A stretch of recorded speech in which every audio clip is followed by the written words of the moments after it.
लाठी भला हथियार चलेला चलेला नहीं ना खरा।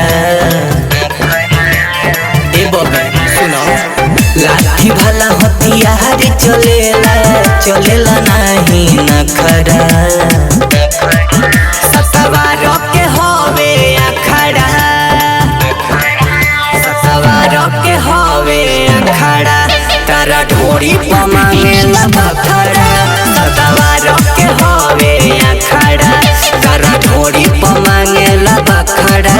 सतवार के होवे अखड़ा, दे दे करे जा।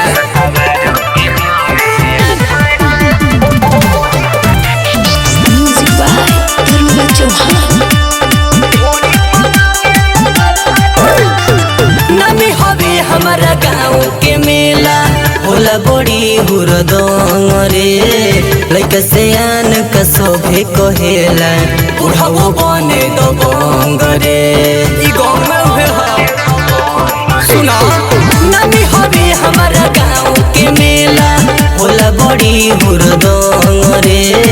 लइका से आन का सोभे कहेला बुढ़ाओ बने दबंग रे।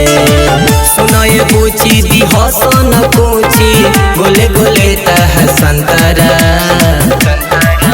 सतवार के होवे अखड़ा, सतवार के होवे अखड़ा, तारा ढोरी पर मांगेला बखड़ा। सतवार के होवे अखड़ा, तारा ढोरी पर मांगेला बखड़ा। सतवार के होवे अखड़ा।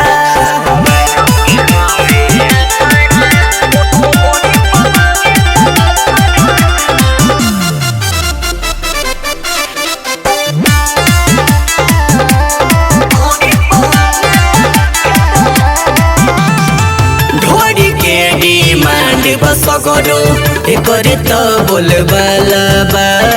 संजय शिवानी डाली के अंगुरी देखी के तना खाला बा। आज बचबू ना ढोरी के डिमांड बसगरो एकरे तो बोलबाला बा।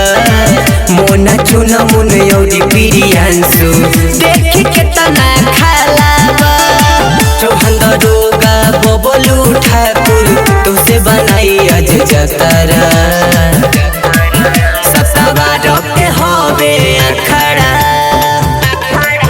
सतवार के होवे अखड़ा, तारा ढोरी पर मांगेला बखड़ा। सतवार के होवे अखड़ा, तारा ढोरी पर मांगेला बखड़ा। सतवार के होवे अखड़ा। अरे ही जाके लइका बरांडोले।